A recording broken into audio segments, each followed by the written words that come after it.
How do we mark the moments that really truly change us? I mean, how do we take an idea, a belief from our head, and drive it so deep into our bones that it becomes a part of who we are?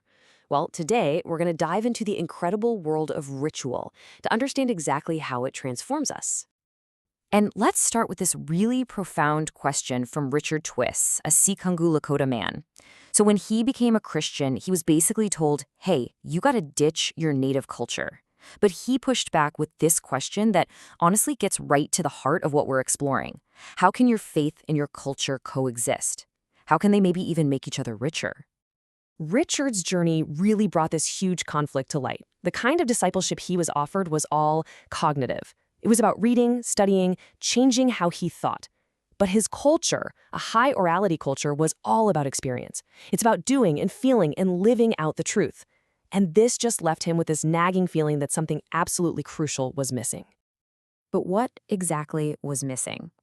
Well, to understand that, we need to look at this idea from a missiologist named Paul Hebert. He called it the excluded middle. And it's this kind of gap in the modern Western worldview that really helps explain why Richard's early faith just felt hollow. So think about it like this. The modern Western framework, or the deist one, it tends to have two big buckets. You've got science, right? That deals with the physical world you can see and measure.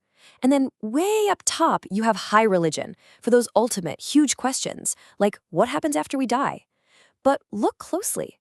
Do you see that giant gap right in the middle? And that gap, that is the excluded middle. It's the space where the unseen world and the seen world collide. It's where we ask all those questions about how spiritual forces might actually affect our daily lives, our health, our jobs, our relationships. For so many cultures around the world, this isn't just some gap, it's the most important realm of all. And this middle space is where we wrestle with life's toughest stuff. How do I make this huge decision about my future? Or why did this awful thing happen to me? Or how on earth do I fight this addiction? A faith that doesn't have good answers for these real-world spiritual problems, well, it's always going to feel like something's missing. So, how do we even start to address these deep, messy issues? Well, the answer begins with the basic building blocks of making meaning, and that's symbols. They are the language that we use to talk about the excluded middle. A symbol isn't just a thing. It's more like a portal. It's something physical you can see or touch or smell that connects you to an unseen reality. Just think about a wedding ring or a flag or a cross. They're just physical objects, but they are absolutely loaded with invisible meaning. Okay, this is cool. The anthropologist Victor Turner, he identified three powerful things symbols do. First is condensation. One symbol, like sage, can represent a whole bunch of things: cleansing, forgiveness, holiness. Then there's unification, where you take a lot of different symbols, a feather, a shell, a pipe in a smudging ceremony, and they all point to one single idea. This is a holy moment. And then there's the third property. And this is where the real magic happens. It's called polarization, and what it does is connect what we think in our heads with what we feel in our guts. Take this student, for instance. He knew he should stop watching pornography, but listen to what he said. I never wanted it enough to do it. So he started burning sage every morning, a physical symbol, reminding him that his body is a holy temple. That earthy smell connected the idea in his head with a real desire for purity in his heart. That symbol helped him finally want what he already knew he should do. So you see how this builds. You take these powerful symbols, you arrange them into a set of actions that you do over and over, and what you get is a ritual. And a ritual, that's what takes meaning and drives it deep, deep into the bone. And what's amazing is that all over the world, across pretty much every culture, the anthropologist Arnold van Gennep found that rituals all share this universal three-stage structure. First, you're separated from your normal life. Then you enter this transitional, in-between state. And finally, you're reincorporated back into society, but you're not the same. You're changed. The Lakota Sweat Lodge, the Inapi, is a perfect example of this in action. The participants separate themselves from the everyday world by stripping down and crawling into this dark, dome-like structure. The transition?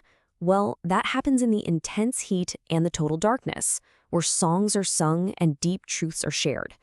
And then finally, they emerge, reincorporating back into the light, feeling cleansed and deeply bonded together. That powerful middle stage, that intense in-between part, it's so important it actually has a name: liminality. It comes from the Latin word for threshold. It's that potent, kind of uncomfortable, betwixt and between space where you aren't who you were anymore, but you're not quite who you're going to be yet. It is the place where real transformation happens. Just look at the contrast here. Normal life is full of structure, hierarchy, inequality. But in the liminal space of a ritual, all that gets stripped away. Everyone becomes equal, humble, communal. And this shared vulnerability, it creates this incredibly deep bond. It's called communitas. That's pretty much impossible to find in our normal everyday lives. Okay, so this isn't just about ancient practices or indigenous cultures. The principles of ritual are absolutely universal, and we can, and we should, apply them to our own lives today to mark the transitions that really matter. Let's look at a classic example. For centuries, the Passover lamb was this key symbol in a Jewish ritual. It represented God's physical rescue of the Israelites from slavery in Egypt. It was a well-established ritual with incredibly deep cultural meaning. And then Jesus comes along and takes this powerful existing ritual, and he repurposes it.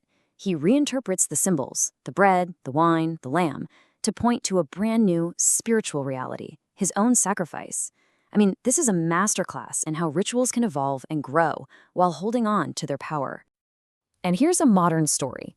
The author of our source material, he created a simple rite of passage for his son, and he gave him a pocket knife as a symbol of his new maturity. Well, years later, at airport security, the son refused to let them throw the knife away. Why? Because it wasn't just a knife, not anymore. It was a symbol, charged with the memory of a ritual that drove the meaning of his manhood deep into his bones. And this brings us to a final and really crucial point. The most powerful tools for transformation are often hiding in plain sight. There's this story about a little girl who desperately wanted to see a hippo. She ran down to the river, looked everywhere, she even stood on what she thought was a big rock to get a better view. She went home totally disappointed, and her mom told her, "Honey, that wasn't a rock. You were standing on the hippo." So with that story in mind, let's just reflect for a minute. Think about your own life. What are the big excluded middle issues you're facing? The fears, the hopes, the transitions that you know can't be solved by just reading another book or listening to another lecture. Where do you need a deeper kind of transformation?